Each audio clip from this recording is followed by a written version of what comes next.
Page 57, Ve'od hagava mevia l'dei tava. What else does arrogance lead to? Haughtiness.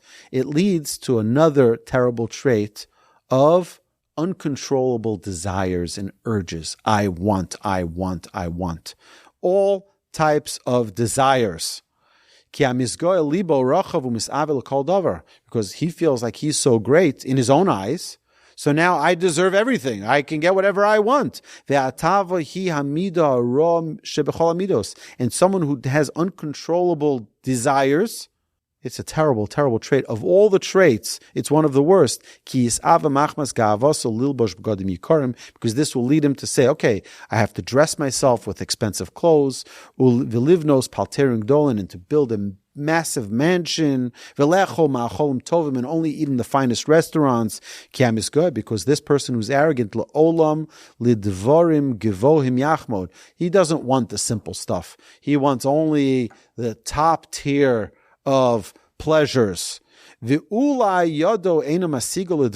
it's even possible that he can't even afford these things, but he's going to desire them anyway. And then what's going to happen? He can't afford it. He'll have to steal, he'll have to lie, he'll have to cheat in order to fulfill his urges that are uncontrolled. Because here it all started from arrogance. This arrogant person, libo chomed, he'll never be happy with his portion. He'll never be happy with what he has. So now he wants money. He wants more money and more money and more wealth and more and more. And he's constantly desiring because what he has, this is nothing. I need more. I need a nicer car. Everything needs to keep on growing and growing and growing. And the more his arrogance grows, the more his desires grows, the more his eyes grow, and it's a never-ending downhill struggle. V'od hagava goremes. What else does arrogance and haughtiness cause? Shelo yeh savlon lisbol ol habrios. He doesn't have any patience for anybody anymore. Unfortunately, it looks like everybody here knows a person or two who suffers from such arrogance and haughtiness, and they lose all patience. They have no patience for anybody. No one's important enough for them. Nobody is respected enough for them. And the only thing they want is fill me up more, with more arrogance, more haughtiness. It's that guy in your office who closed the big deal and now he's like the big, everybody has that image in their mind of that person. But really, we have to look into ourselves. Am I perhaps that person a little bit? Maybe do I have some of that in myself? We don't have to talk about, everybody knows how low it is for someone to not have patience for another human being. Everybody knows how lowly that is. But there's another type of haughtiness that is good. We know that every trait has a negative and every trait has a positive. So what's the positive haughtiness? Since a person may say, haughtiness is such a terrible trait, I should go to the opposite extreme. I'm not going to eat meat anymore. I'm not going to drink wine anymore. I'm not going to get married anymore. And I'm not going to sit in a decent apartment. And I won't wear decent clothes. But I'm going to wear sackcloth and ashes. And I'll wear tattered clothes and I'll wear dirty clothes, and I'll wear only and use only dishes and clothes that are dirty and disgusting. He's not going to wash his face properly, and he's not going to wash his hands properly, not his legs, his feet properly. Ad sheyashchis ta'aroi mish'ar anoshim, until a person will become putrid and disgusting in front of other people. And all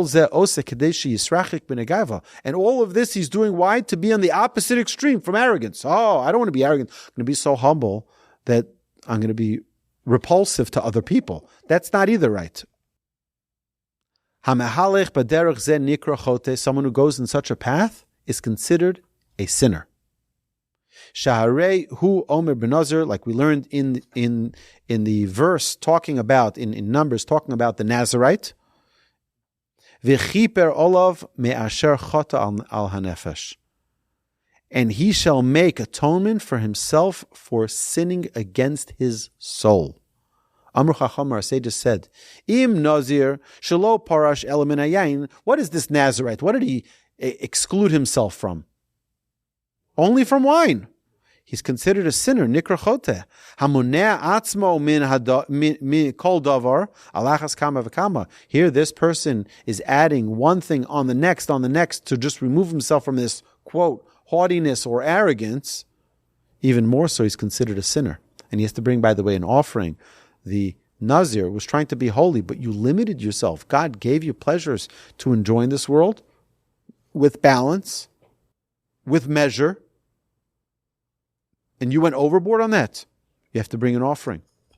Amru Chacham, our sages said, Lo dayacha masha asra Torah, ela sha'ata osra alecha dvarim acherim. It's not enough what the Torah prohibited. We have 365 prohibitions in the Torah. You have to add another one to yourself, or many to yourself, to show that you're righteous, that you're holier than thou.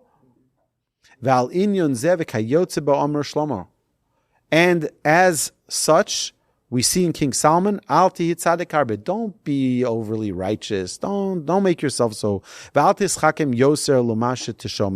And do not be overly wise. Why should you destroy yourself? Derech hayishara, instead, says the author, the proper way for man, ba'adam sheyeh naki b'chol inyonav, kanikius yaderech el masim tovim. A person needs to learn to act with cleanliness. Why? Because cleanliness leads to all good midos, to all good traits, to all good deeds. Ketzad, how? Yilbash b'gadim beinonim. Don't wear expensive clothes. Don't wear tattered clothes. Wear average clothes. V'lo malbushim yikarim v'noim me'od sha'kol mistaklim. And don't wear clothes that everyone's going to be attracted to and be staring at you and looking at you. Lo malbushanim, and not either pauper's clothes. Shuhu mivazes lovsho, that embarrasses those who wear it. Ela b'gadim beinonim, but average clothes. Noim nukim, it should be pleasant and clean. Ha'ani lifnei anyo ve'ashir lifi ashro. The poor person should wear clothes that are proper for his income level, and the wealthy person should wear clothes that are appropriate for his status. And it's important, it's very important, that a person should not have stains on their clothes. And they shouldn't be torn or tattered. And it shouldn't be either too fancy like those who are overly arrogant.